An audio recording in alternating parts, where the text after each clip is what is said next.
옛날에 표어들 중에 이런 게 아주 유행한 적이 있어요. 아는 것이 힘이다. 배워야 산다. 알아야 이긴다. 이런 말들을 흔히 많이 했었습니다. 그래서 아는 것이 힘이고 곧 아는 것이 오늘날에는요. 뭡니까? 복이 되어 우리에게 온다는 거예요. 그래서 알아야 됩니다. 그래서 배워야 되는 거예요. 그래서 우리 엄마들은, 우리 아빠들은 어떻게든지 가르치려고 그렇게 몸부림쳤었던 것이죠.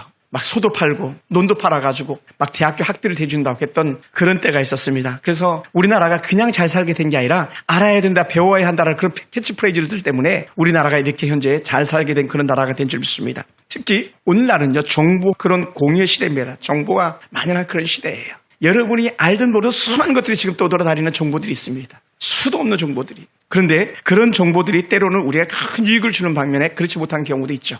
그래서 우리는 꼭 알아야 될 것들이 있습니다. 우리 삶에 지혜가 되는 것들을 꼭 알게 된 은혜가 있기 원합니다. 지난 이틀 동안 우리가 막 그저께는 새벽 2시 반까지 막 목사님들과 또 이렇게 대화를 하면서 또 사역에 대해서 나누는데 찬양에 대해서 많이 나눴어요. 찬양에 대해서도. 찬양을 어떻게 인도해야 될 것인가, 찬양을 어떻게 불러야 될 것인가, 그런 것에 대해서 실제로 시범을 보이면서 그러한 시간을 막 새벽 2시 반까지 가졌는데 얼마나 큰 영적 유익이 있었는지 모릅니다. 어제는 챗 GPT를 어떻게 활용할 것인가, 그런 거에 대해서 또 이렇게 많이 배우고 있었습니다. 물론 저는 그 중에 제일 앞서가는 사람 중 하나였기 때문에 저는 뭐 거기서 가르치는 걸 다 알고 있었고 오히려 내가 가르쳐주는 그런 상황이 되기도 했었습니다. 알아야 된다는 거예요. 여러분들은 어떻게 이해하시는지 모르겠지만 알아야 된다. 우리 하은이가 챗GPT를 알면 훨씬 더 생활이 편리하고 윤택한 것인데 모르면 그게 뭐지? 이렇게 해서 끝나는 거예요. 중요한 거는 우리가 스마트폰을 쓰듯이 챗GPT가 이미 우리 일상에 와 있고 쓰게 될 거라는 거예요. 돈 들어가는 거 아닙니다. 챗 3.5 쓰면 공짜입니다. 좋은 유익이 있을 겁니다. 세상에 그 수많은 잡다한 것들 중에 우리가 알아야 될 것도 있지만 독보적인 것을 알아야 되는데 그게 무엇이 뭐냐? 바로 하나님입니다. 사람들이 하나님을 모르고 하나님의 진리 성경을 모르기 때문에 사람들이 자기 마음대로 사는 거예요. 그래서 제갈 길로 갓도다라는 이런 표현을 쓰는 거예요. 왜? 길을 모르니까 자기 마음대로 가는 그런 사람이라는 것이죠. 또한 우리가 신앙생활하면서 믿음이 뭔지도 모르고 교회가 뭔지도 모르고 구원이 뭔지도 모르고 찬양이 뭔지도 모르고 기도도 뭔지 모르고 성경을 어떻게 읽어야 되는지도 모르고 다 아는 것처럼 생각하는 경우들도 얼마든지 있더라는 거예요. 정작 물어보면 모르는데 저도 마찬가지예요. 저도 계속 그걸 배워야 되는 거죠. 계속 배워야 돼. 성경을 연구해야 되고 성경을 묵상해야 되고 찬양을 배워야 되고 우리가 그런 은혜가 필요합니다. 주일 성수가 왜 소중한지 이런 금요 기도의 시간이 왜 소중한지를 우리는 알아야 됩니다. 왜 소중합니까? 답은 하나예요. 뭐냐? 하나님을 더 잘 아는 것. 하나님을 알아야 하나님을 더 잘 섬길 수 있거든요. 하나님을 어떻게 알 것인가. 평생에 살면서 선물 받으면서 딱 한 번 울었던 적이 있었는데 그게 올해 생일 선물이었어요. 갑자기 울이 왈칵 쏟아졌어요. 왜? 나는 정말 그게 필요했거든요. 몇 번이나 살아갔다가 망설였는데 그것을 제가 생일 선물로 받게 됐어요. 그때 와락 울음이 터지더라고요. 예전 같으면 그냥 사버리면 되는 거예요. 근데 내가 절제하고 했는데 그것을 어떻게 알고 선물로 사온 거예요. 제가 깜짝 놀랐습니다. 그럼 눈물이 확 쏟아지더라고요. 왜요? 내가 뭐가 필요한지를 알아준 것 자체가 너무 감사했던 거예요. 공부하러 가면 대부분의 목사님들이 다 그걸 펴놓고 이렇게 보고 있고 어디 가면 대부분의 사람들이 다 그걸 가지고 있는데 저는 없었던 거거든요. 그런데도 불구하고 저는 참고 또 참았는데 그 선물을 주었던 거예요. 그래서 얼마나 감사했는데 그것이 값이 비싸고 싸고가 문제가 아니었었습니다. 시골에 한 큰 부잣집이 있었는데 부잣집에는 아들이 7 있었습니다. 근데 아들이 거의 뭐 다 7명이 대학을 나오다시피 했어요. 그런 부자가 사는 동네에 교회가 세워졌는데 사람들이 하나 둘 이렇게 해가지고 점점점 교회 등록하는 사람들이 늘어가기 시작했습니다. 그런데 부잣집의 사모님이 너희는 저 사람들이 다니는 교회 가지 마라. 훗날 나이 들어서 도시로 나가가지고 도회에 많은 사람들 부자들이 사는 그런 교회 나가라. 왜냐하면 지금 저 동네는 거저 그냥 부족한 사람들 머슴이나 사는 사람들 정말 날풍파밀이라 하면서 사는 그런 가난한 사람들이 다니는 교회니까 가면 안 된다라고 이렇게 자기 아들들에게 그렇게 다짐을 받았었습니다. 그리고 애들은 나이가 자라갔고 어느 날 본인도 그 어머니도 알게 모르게 사람들의 전도가 되어서 그 교회를 다니기 시작했어요. 자기가 다니지 말랬던 교회를 다니기 시작했습니다. 근데 교회를 다니면서 그는 워낙 부잣집 사람이니까 머슴들이 그 교회 다녔었으니까 그 부잣집 사모님이 왔으니 얼마나 좋았겠어요. 그러니까 사모님 하면서 지켜세우고 그가 믿음도 없는데 믿음 있는 것처럼 그렇게 인정해주고 막 그렇게 했었어요. 그런 교회 집사가 되었고 후에 권사가 되었습니다. 그런데 자녀들은 신앙생활 안 했어요. 왜? 이 엄마가 얘 너희들은 교회 다녀야 돼. 너희 교회 다닐 때 말을 하자는 거예요. 왜 그랬는가? 이 사람 철학 속에는 가난한 사람들이 있는 교회는 가면 안 된다. 가난한 사람들이 있는 곳에 너희들이 가서는 안 된다. 너희들은 퀄리티, 상품 가치가 다르다. 제품이 다르다 하면서 권면하지 않았던 것이죠. 그리고는 세월이 지나가지고 그 아들들이 다 자라고 부모들도 나이가 들어갔을 때에 재산들을 다 나눠가지고 도시로 갔지만 그 교회 신앙생활 하지 않던 아들들은 그 도시에 가서 재산들 다 탕진하고 했다는 거예요. 그런데 그렇게 가난하게 자랐던 아이들이 그 교회에 다녔던 그 부모의 자녀들은 오히려 그 부자의 땅들 사가지고 그 동네에서 크나큰 부자들이 되어졌다라고 하는 그런 예화를 제가 이렇게 보았었습니다. 별 볼 없었던 몸의 자녀들이 분파의 자식들이 그 부자 아들들보다 훨씬 더 잘된 그런 은혜가 있더라는 거예요. 왜 그랬는가? 엄마가 하나님을 모르고 신앙생활을 한 거예요. 엄마가 하나님에 대해서 자녀들에게 가르치지 않은 거예요. 근데 사실 그게 오늘 우리들의 모습일지도 몰라요. 내가 믿는 하나님, 내가 아는 하나님이 자녀들의 하나님이 돼야 되는데 아빠가 말을 안 합니다. 엄마가 말을 안 합니다. 그래 알 재간이 없어요. 그래 지난 이틀 동안 세미나하면서 가장 큰 숙제가 그거였었어요. 넥스트 다음 세대가 교회를 떠나는데 어떻게 할 것인가. 그것이 가장 큰 숙제였어요. 가장 큰 숙제. 제가 울먹이면서 말했습니다. 겨울에 우리 교회도 음악 캠프를 하자고 우리 교회 어린아이들 데려가서 하자고 그랬는데 제가 울먹이면서 할 아이들이 없습니다. 그래서 사모님과 제가 배우려고 했습니다. 그 얘기를 할 수밖에 없었어요.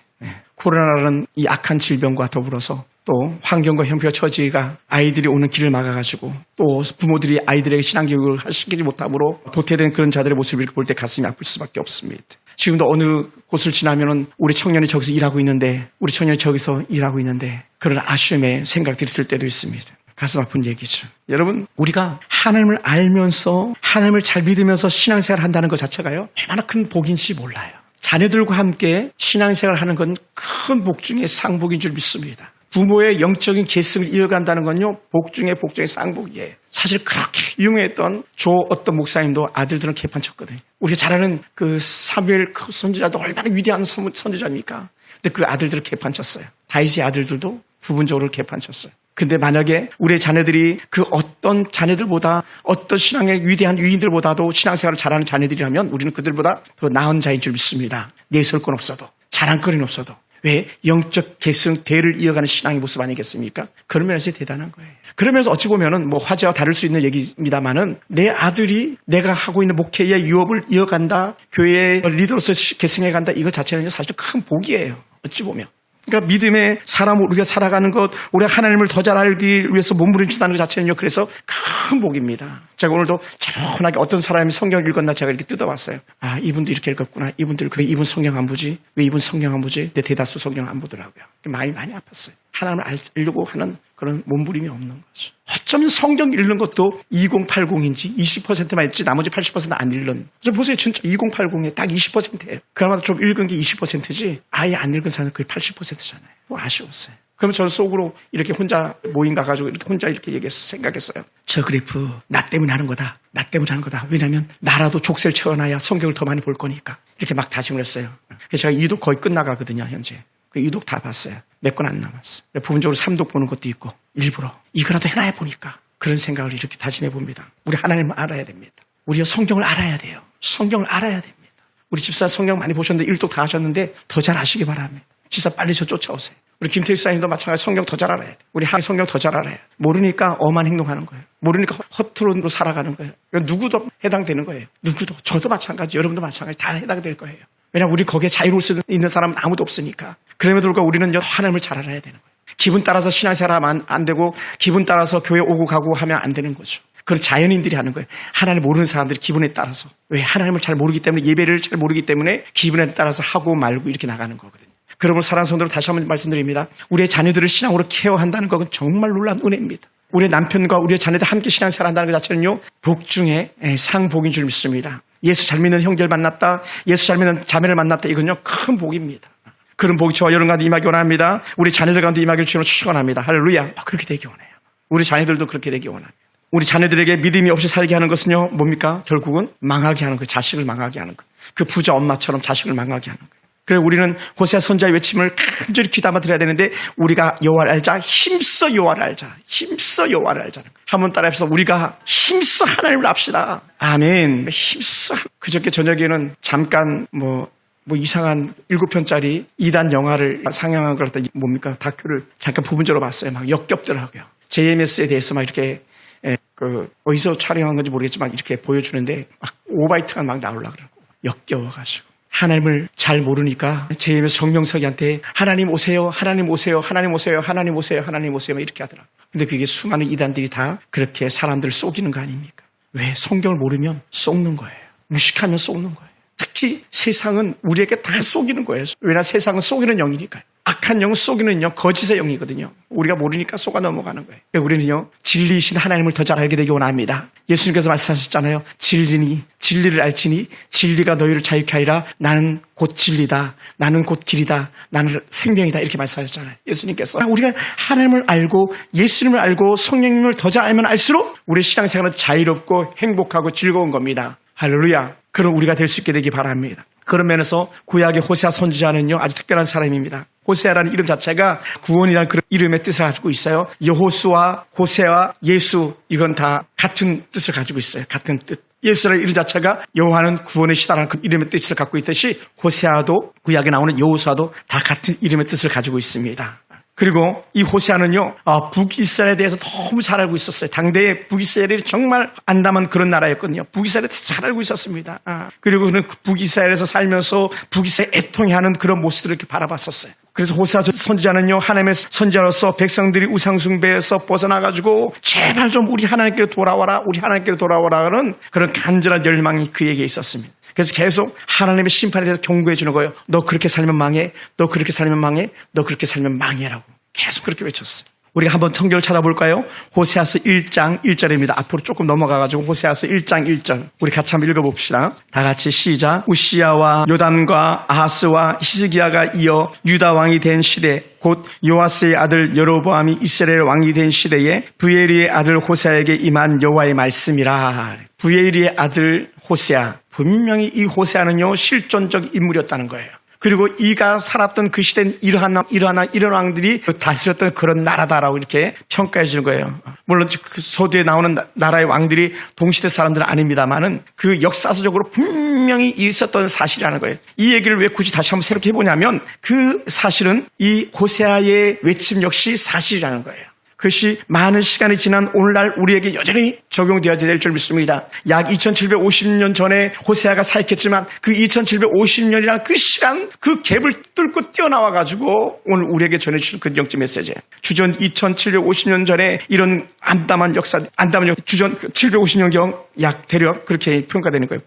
오늘날 뭐 한 2000년 이상 지났으니까. 이미 예수님 오시기 훨씬 전에 활동했던 그런 선지자로서 우리에게 외침이 되고 있어요. 그래서 오늘날도 우리가 그런 것처럼 당시에 북이스라엘 사람들은 하나님을 모른 채 그렇게 살아가고 있었어요. 그러니 날마다 금송아지에 절하고 바알과 아세라와 온갖 잡신을 절하고 살았던 그런 시대였었어요. 근데 왜 그들이 그렇게 살아야만 했는가에 대해서 딱 전곡을 찍어서 맥을 찍어서 말해주는데 그것이 호세아 4장 6절에 이르는 말씀이에요. 호세아 4장 6절을 한번 볼까요? 호세아 4장 6절입니다. 4장 6절에서 한번 읽어볼게요. 내 백성이 지식이 없음으로 망하는도다. A는 B다. 뭐가? 지식이 없으니까 망하는 거다. 우리는 그래서 지식이 있어야 되니까 하나님을 알아라. 그 뒤에 따라오는 말씀이 뭡니까? 내가 지식을 버렸으니 나도 너를 버려. 너가 버렸으니까 나도 버려. 하나님이 말씀하시는 은혜죠. 너가 나를 버렸니? 그럼 나도 너를 버릴 거다. 그리고 이렇게 평가합니다. 너를 버려 내 제사장이 되지 못하게 할 것이요 내가 내 하나님 율법을 잊었으니 나도 내 자녀들을 잊어버리리라. 율법을 안다는 것은요 하나님을 더 잘 안다는 거예요. 할렐루야. 지난번에 악기 캠프 갔을 때 그 주일학교 1학년, 2학년, 3학년 아이들이요 주기도문을 영어로 막 술술술 다 외우더라고요. 주기도문을 영어로. 그 주일학교 1학년, 2학년, 3학년 애들이. 왜? 악기 캠프 하려면 주기도문을 영어로 외워야 돼. 하면서 하루에 요 문장씩 요만큼 하루에 요만큼씩 너희가 외우고 매일 외웠던 걸 갖다가 점검받아야 돼 했더니 아이들이 그렇게 한 거예요. 그래서 요번에는 이제 겨울 올 때까지는 십계명을 갖다 영어로 다 외우는 걸 숙제로 내주더라고요. 십계명 우리 부모들도 잘 모르는데 십계명 외웁니까? 그러니까 신앙생활 40년 50년 했는데도 십계명 외우고 하는 것에 관심도 없는데 아이들이 그것을 외우고 아이들이 매일 성경을 몇 장씩 읽고 나 성경 읽었습니다. 성경 읽어서 체크를 해주고 얼마나 귀한지 몰라요. 하나님 아는 지식인 거죠. 하나님 아는 진 거죠. 그러니까 그중에 애들이 목사님 난 정교회장입니다. 뭐 이런 얘기를 하는 거예요. 그리고 나는 목사님 6년간 난 반장했습니다 하는 그런 애도 있더라고요. 신앙생활 잘하는 아이들이. 얼마나 그 아이들이 이쁘고 자랑스러운지 몰라요. 그래서 내가 얘기했어요. 야, 너 우리 사모님 뱃속에 들어갔다 좀 나오면 안 되겠냐? 그래서 내 딸하게. 그랬더니 안 되는데 우리 엄마 뱃속에 들어가야 되는데. 너무 이뻤던 거야 애들이 막. 오산 아이들인데 6명 와서 막 드럼도 배우고 기타도 배우고 키보드도 배우는데 얼마나 이뻤는지 막 예의도 바르고 부지런하고 그냥 다 데리고 오고 싶더라고. 그냥 다 데리고 오고 싶어요. 그러니까 하나님 알려고 하지 않았던 거예요. 그러니까 제사장이 되지 못하게 할 것이다. 나도 율법을 너가 알지 못하기 때문에 나도 너를 모른다고 말할 것이다. 고개를 확 돌려버린다는 거죠. 고개를 돌려버린다. 얼마나 큰 아픔인지 몰라요. 그래서 그들이 지식을 버렸으므로 망하게 되더라는 거죠. 망하는 이유가 아주 간단한 단순 명료합니다. 하나님을 몰라서 망한다. 근데 이 책임이요, 그 백성들에게 있던 것이 아니라 누구에게 먼저 책망합니까? 제사장에게 책망하는 거예요. 너 왜 안 가르쳤어? 왜 안 가르쳤어? 그때 당시에 제사장들도 사실 할 말이 좀 있긴 해요. 배우려고 들질 않았어요. 그리고 성도들이 제단에 제물을 드리지 않았어요. 그래서 우리가요, 밭 갈아야 되고 농 갈아야 되고 그렇게 했어야 돼요. 내가 일하지 않아 먹고 살 수가 없었어요. 뭐 제사장들 나름대로 할 말이 있긴 합니다만은, 그래도 불구하고 하나님은 아니야, 그럼에도 불구하고 너 책임이야, 제사장 책임이야라고 말해요. 그래서 이 설교를 준비하면서 제 자신을 다시 한번 돌아봅니다. 내 책임이다. 너무 죄송스럽습니다. 그리고는 여러분 책임이에요. 여러분, 백성들이 말씀을 배우려고 하지 않았기 때문에. 자, 청년들한테도 야, 제발 나랑 성경 공부 좀 하자 했더니 안 해요. 휙 가버리더라고요. 마당만 밟고 다니는 거죠. 마당만. 그러니 말씀을 배우지 않고 말씀을 또한 가르치지 않아가지고 하나님의 계획이 뭔지 알 수가 없었던 거죠. 율법이 뭐가 있는지 알 수가 없었던 거예요. 그러니 안 가르친 제사장도 배우지 않은 그 백성들도 다 같이 책망을 들을 수밖에 없었고, 이런 호세아의 외침을 무시했었기 때문에 그들은 722년경에 완전히 멸망할 수밖에 없었어요. 아들이 포로를 끌려가고 자기 부인이 눈에 앞에서 겁탈당하고 자기 아이가 바위에 쳐가지고 그냥 그 앞에서 죽여버리고 배를 갈라가지고 임신한 아이를 꺼내 보이는 그런 비참한 상황을 하나님을 알지 못해가지고 그들이 당할 수밖에 없었던 거예요. 가슴 아픈 얘기죠. 그래서 하나님은 율법이 무관심했던 이스라엘 백성들을 버릴 뿐만 아니라 거룩한 제사장의 직분까지 다 빼앗아가지고 다시 하나님을 부르지 못하게 만든다고 하셨던 그런 의미입니다. 정말 그래가지고요, 무려 400년간이나 하나님께 입을 다무시고 선지자들을 보내지 않으셨어요. 그것이 신약과 구약 사이의 중간의 갭이 400년인데 이것을 가지고 우린 중간기라고 이렇게 표현하는 거예요. 중간기. 침묵의 시대다. 물론 그 속에서 많은 역사들이 막 일어나기 시작했습니다만은, 그런 하나님의 이상이 제대로 나타나지 않던 그런 시대 중간기였다는 거예요. 왜요? 하나님이 고개를 돌렸던 400년이었기 때문에. 가슴 아픈 현실이죠. 말라기서를 읽어보면 왜 하나님께서 그 중간기 400년을 허락하셔야만 했는지를 우린 더 처참하게 알 수 있어요. 말라기서를 보면. 가슴 아픈 말씀드립니다. 그래서 하나님이 그 자녀들을 잊어버리시는 하나님이 되고 말았습니다. 왜 그런 그들이 그렇게 하나님을 몰라하고 하나님을 무시하며 살았는가? 그에 대해서도 관련 근거를 이렇게 제시해 주는데, 호세아서 4장 7절 이렇게 평가하고 있습니다. 우리 4장 7절 한번 읽어볼까요? 4장 7절. 4장 7절 잘 나갈 때입니다. 다시 시작. 그들은 번성할수록 내가 범죄하니 내가 그들의 영화를 변하여 욕되게 하리라. 욕이 되게 하리라. 잘 나가니까. 다른 말로 하면 돈 좀 버니까, 먹고 살만하니까 하나님을 배반하기 시작하는 거예요. 그게 남의 나라 얘기가 아니고 바로 우리나라 얘기예요. 선진국들의 얘기예요. 가난할 때는 하나님을 찾고 기도하고 성전을 울고 불고 했었어요. 그런데 나라가 잘 살기 시작하고 먹고 살만하고 니나노를 하다 보니까요, 하나님과 점점 멀어지기 시작한 것이죠. 안식일이 어디 있습니까? 주일이 어디 있습니까? 가난할 때는요, 농사 일에 힘들고 공장 일에 힘들어도요, 금요 예배가 꽉꽉 찼어요. 그랬죠, 집사님? 그랬어요. 구로공단 주변 교회들이 꽉 찼어요. 철야를 하고 와서 철야 밤새도록 거의 일하는 거예요. 그리고도 주일날 와서 예배자를 꽉꽉 채웠었어요. 고작 월급 12만 원, 15만 원, 20만 원 벌 때 그랬거든요. 그게 불과 80년대 초, 90년대 말이었었어요. 90년대 초였었어요. 그때 고작 해봤자 저도 군에서 월급 받을 때에 첫 군의 월급이 12만 몇천에서 8만 원 적금 들었더니 막 너무 많이 들었다고 막 그런 거예요. 8만 원 적금 들 때에. 그럴 때에 사람들 다 교회로 몰려왔어요. 기도마다 미어 터졌어요. 여름에 휴가 가는 게 어디 있습니까? 다 기도원 가는 거죠. 2주 동안 기도원 가가지고 기도하고 거기서 밥 해먹고 텐트 치고 거기서 기도하고, 에어컨이 어디 있습니까? 선풍기가 어디 있습니까? 그랬던 시대가 있었어요. 지금은요, 등 따시고 배가 너무 부른 거예요. 저도 어제 거기 가가지고 야, 오늘 밤 어떻게 보내냐 막, 얼마나 더운지 그 아내가 이런 한증막이 따로 없어요. 에어컨을 틀어놨는데 에어컨에서 뜨거운 바람이 나오는 거예요. 야, 속에서는 잘못 왔다, 큰일 났다. 사실 이럴 줄 알았는데. 펜션 수련을 가면요, 편하게 살 생각하지 말아야 돼요. 펜션은요, 침대는 항상 하나밖에 없거든요. 침대를 2개 놓는 펜션은 거의 잘 없습니다. 이불이 넉넉하지도 않습니다. 근데 옛날에 펜션이 어디 있습니까? 텐트도 감사하죠. 그냥 풀 덮고 잤는데, 나무 꺾어가지고 나무 덮고 잤어요. 너무 우리가 잘 사는 거예요. 그러니까 하나님에 대해서 관심이 없어지는 거예요. 특히 돈을 많이 벌잖아요. 못 벌다가 돈을 많이 벌면요, 11조가 점점 늘어나잖아요. 그런 11조 날려먹기 시작하는 거예요. 오히려 11조가 자라가면 더 감사해야 되는데, 야, 내가 이렇게 많은 걸 헌금한다고? 안 되지. 그때부터 11조를 안 하기 시작하는 거예요. 막 1,000만 원 벌어서 100만 원 11조 하려고 뒤집어지는 것 같죠. 전에는 30만 원, 40만 원밖에 11조 안 했는데. 그러니까 100만 원 11조 못 하는 거예요. 그런 엄한 생각하는 거예요. 그것을 호세아가 말하고 있는 거예요. 제 얘기가 아니라 호세아가 그렇게 말씀하고 있어요. 호세아 선지자가. 너희 너무 잘 살았어. 그래, 너희가 그 영화로움 때문에 나를 욕되게 하고 있어. 살만하니까, 먹고 살만하니까 너희가 나를 떠났구나. 가슴 아픈 그런 말씀드려요. 사랑하는 성도 여러분, 물론 오늘 우리 중에 그런 사람이 없는 줄 믿습니다. 조금 먹고 살만하니까, 좀 괜찮아지니까, 아유, 좀 놀아야죠. 좀 쉬어야죠. 내 건데요? 내 돈인데요? 내 돈이 어디 있습니까? 다 하나님 돈이죠, 사실은. 모르니까 그래요. 하나님 은혜가 아니면 싹 망하는 건데. 저도 마찬가지. 제가 오늘 제게도 설교하고 있는 거예요. 망하는 거예요. 오늘 교회를 뺏으려고 하는 그런 용역이랑 또 교회, 어느 목사님 교회 가가지고 대치 상황을 맞이했는데 다행히 용역들이 다 철수해서 교회를 뺏기지 않았습니다만 다음에 또 쳐들어오겠죠. 그래서 이제 시간이 돼가지고 목사가 들어온대로 얘기를 하면서 이런 얘기를 하는 거예요. 교회 얘기를 좀 하기 시작했어요. 교회가 어떤 일이 있을 때에 교회 편에 선 사람, 교회 편에 서지 않았던 사람, 이게 갈라진다. 그게 걱정이 된다. 이런 얘기를 한 거예요. 왜? 지난 월요일 날에는, 제가 주일날 전에 가서 월요일 날에는 성도들이 되게 많았어요. 교회 지키려고. 그날 쳐들어왔거든요. 그러다가 다른 교회를 급습해버렸죠. 우리 교회를 치러 왔다가, 우리 교회랑 목사님 교회를 치러 왔다가 다른 교회를 급습하러 갔는데, 그래, 친구 목사님 교회는 견뎌낼 수 있었죠.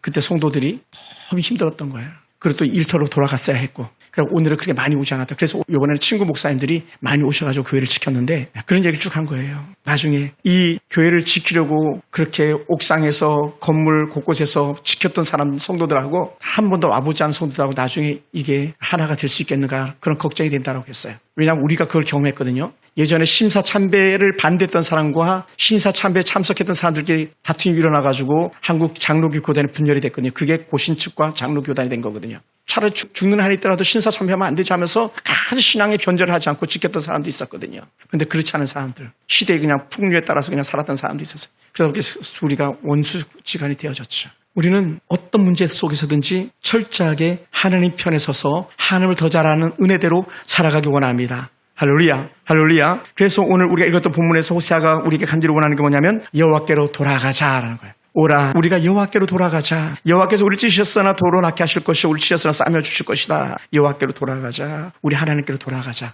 이 하나님께 돌아가자는 사람들은 누구냐면 바로 죄를 짓고 하나님을 몰라하는 사람들에게 하는 말이거든요. 너 괜찮아.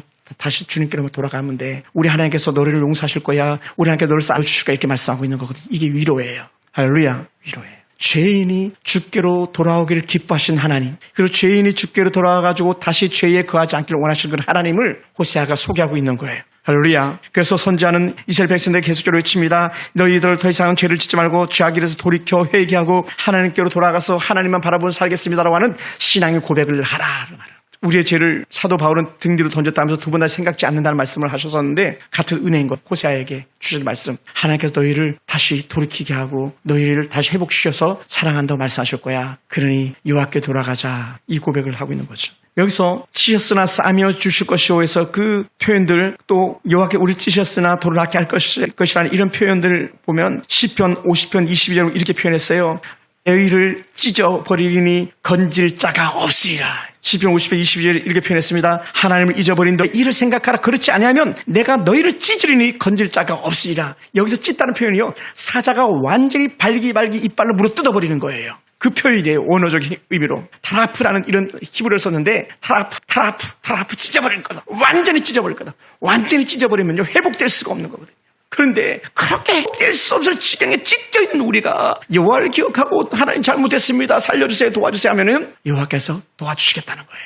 이걸 갖다가 호세아 전체적인 주제인데 인내, 사랑의 하나님, 헤세드라고 하는 인내, 자비의 하나님이라는 거예요. 할렐루야. 오늘 사랑하는 성도 여러분, 여러분의 모습이 어떤 모습이든지 상관없습니다. 지금 우리가 헤세드의 하나님, 인의 하나님, 찢으시되 다시 회복시키실 그 하나님을 바라볼 수 있는 은혜가 우리가 있기 원합니다. 할렐루야, 할렐루야. 그래서 하나님께서 이렇게 표현한 적도 있습니다. 신명기 32장 39절에서 이제는 나고 내가 그인 줄 알라. 나 외에는 다른 신이 없어. 나는 어떤 하나님인 줄 아냐. 죽이기도 하고 살리기도 하는 하나님이야. 죽여버릴 수도 있지만 하나님 살려주세요, 하나님 살려주세요 하면은 살려주시기도 하는 그런 하나님이라는 거죠. 사실은 미리암이 나병이 걸렸잖아요. 진 밖으로 쫓겨났어요. 왜 쫓겨났습니까? 모세를 원망하고 모세에게 대들어 싸우다가 쫓겨난 거거든요. 그런데 그렇게 진 밖에 쫓겨난 미리암을 생각할 때 모세가 너무 힘들었어요. 하나님 제발 좀 간절히 간청을 했어요. 그렇게 진 밖에 쫓겨난 미리암을 그냥 둘 수가 없었어요. 모세가 간절히 기도합니다. 하나님 그러시면 안 되죠 했더니 미리암을 나병을 고쳐서 다시 진 안으로 들이시는 하나님이었어요. 다시 나병을 고쳐주셨던 그런 하나님. 오늘 우리 삶 가운데 이러한 은혜 회복이 있기 원합니다.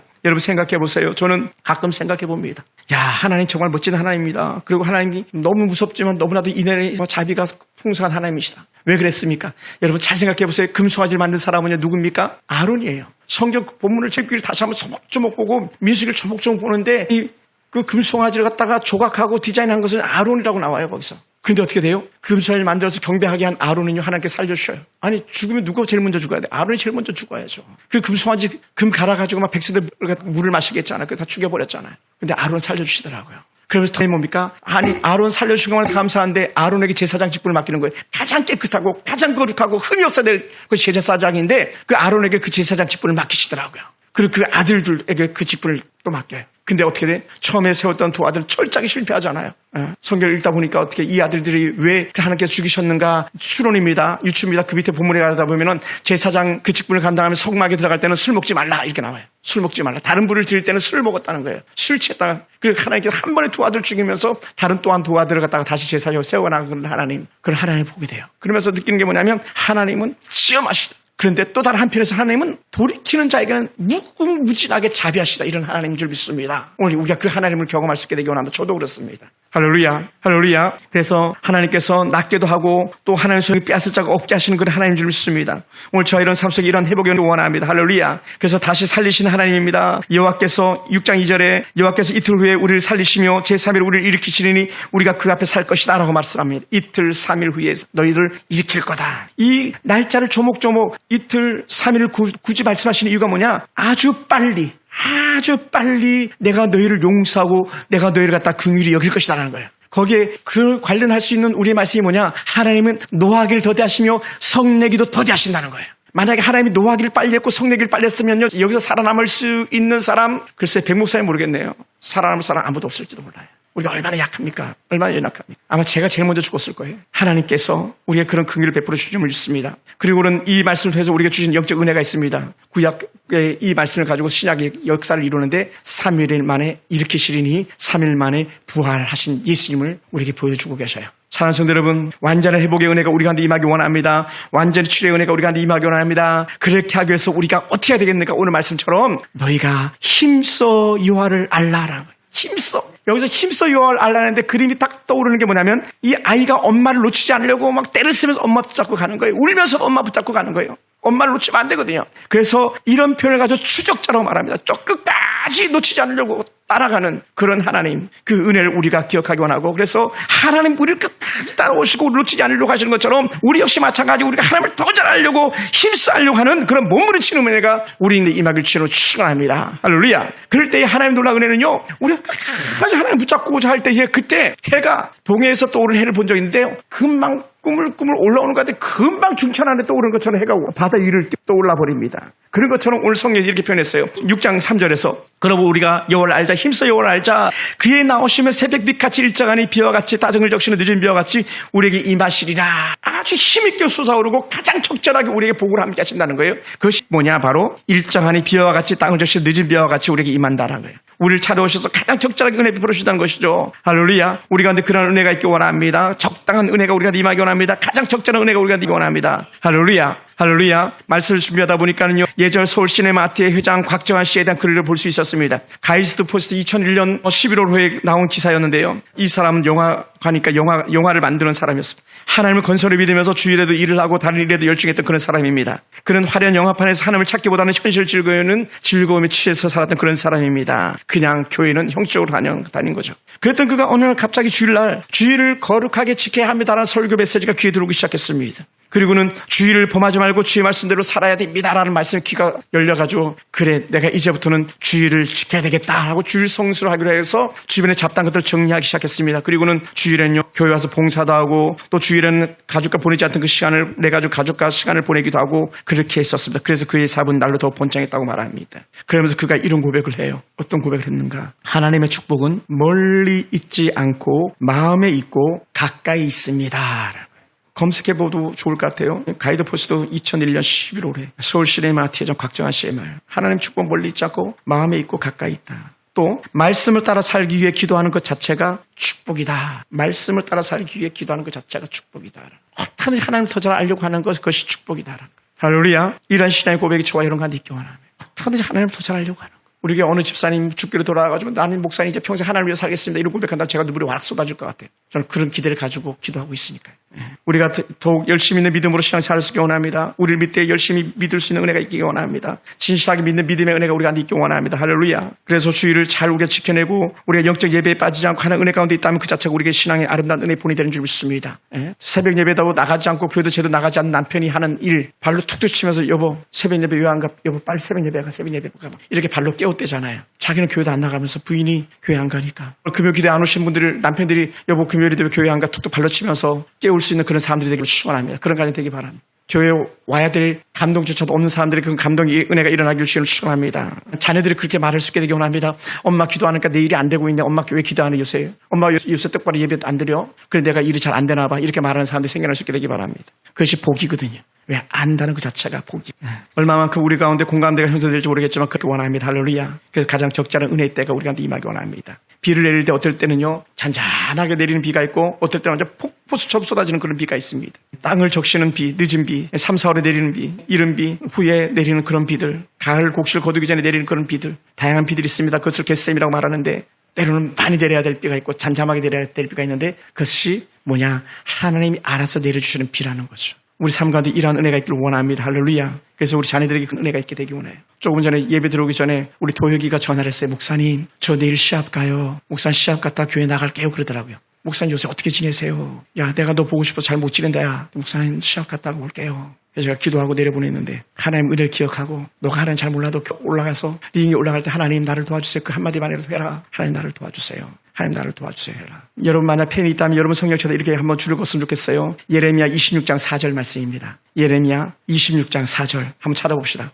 예레미야 26장 4절. 레위기 26장 4절. 죄송합니다. 레위기 26장 4절. 레위기 26장 4절. 찾으셨으면 아멘. 3절 4절을 같이 한번 읽어볼게요. 26장 레위기 26장 3절과 4절 다 같이 시작. 너희가 내 규례와 계명을 준행하면 내가 너희에게 철 따라 비를 주리니 땅은 그 산물을 내고 밭에 나무는 열매를 맺으리라. 내 규례와 계명을 지키면 이렇게 표현이죠. 내가 너희에게 철을 따라 비를 주리니 땅은 그 산물을 내고 밭에 나무는 열매를 맺으리라 라고 하는 거예요. 그래서 뭐라고 말했냐면 사실은 이 말씀을 왜 했냐면 26장 1절 2절을 보면 아주 의미심장 말씀을 하고 계시는 거예요. 1절 제가 읽어볼게요. 너희는 자기를 위하여 우상을 만들지 말지니 하양아 만들지 말지니 조각한 것이나 주상을 세우지 말며 너희 땅에 조각한 석상을 세우고 그에게 경배하지 말라. 나는 너희의 하나님 여호와라. 너희가 우상을 만들지 말라. 조각한 것이나 주상을 만들지 말라. 그 또 조각한 석상을 세우고 그 경배하지 말라. 왜? 내가 너희 하나님이니까. 우상이 하나님이 아니고 내가 너희 하나님이니까. 그러면서 2절에 다시 한번 표현합니다. 너희는 내 안식을 지키며 내 성소를 경외하라. 나는 여호와라. 그럴 때 너희가 내 계명을 지키고 내 율을 지켜서 알기 때문에 그때 내가 너에게 비를 내리겠다. 복된 비를 내려주겠다. 철 따라 비를 내려주겠다. 이런 얘기를 하는 거거든요. 사랑하는 성도 여러분, 이 은혜의 말씀이 여러분 마음판에 새겨지기 원합니다. 말씀을 마무리합니다. 우리 하나님은 언제든지 이스라엘이 주께로 돌아오긴 하면 용서하겠다라고 말씀. 용서하겠다. 그러니까 여러분 가끔은 내 인생이 끝났어. 여기서 끝난 거야. 이렇게 생각이 들 즈음에 우리는 아니야 이렇게 말해야 돼요. 끝나지 않았어.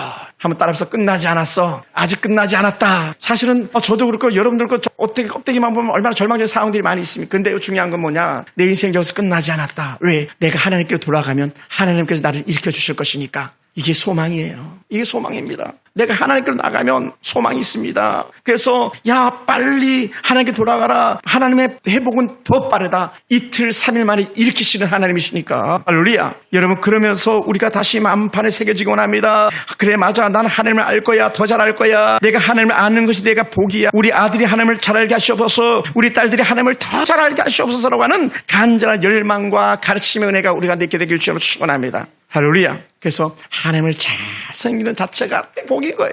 또 때로는 가난해서 잘 먹지 못하고 잘 쓰지 못할 때도 있을 것입니다. 그럼에도 불구하고 그 껍데기들 때문에 우리가 복 받았다 안 받았다가 아니라 우리가 하나님을 사랑하고 있고 더 잘 섬기고 있는지 그 자체가 최고의 복이거나 최고의 저주인 거죠. 여러분 어떻게 하겠습니까? 하나님을 알려고 하는 그런 몸부림을 치시겠습니까? 아니면 그냥 내버려 두세요. 이대로 살다 죽을래요. 그런 헛된 신앙의 모습 가지고 살겠습니다. 저는 오늘 다시 새롭게 교회를 떠나면 하나님, 내가 하나님 더 잘 알기 원합니다. 하나님 항복, 하나님 항복, 하나님 항복. 죄가 들어올 때 가장 큰 틈새가 벌어지는 것들 중에 하나가 뭐냐면 공적 예배를 소홀히 하는 거. 틈새가 이렇게 벌어지는 거죠. 하나님의 것을 도적질하는 거. 틈새가 벌어진 증거예요.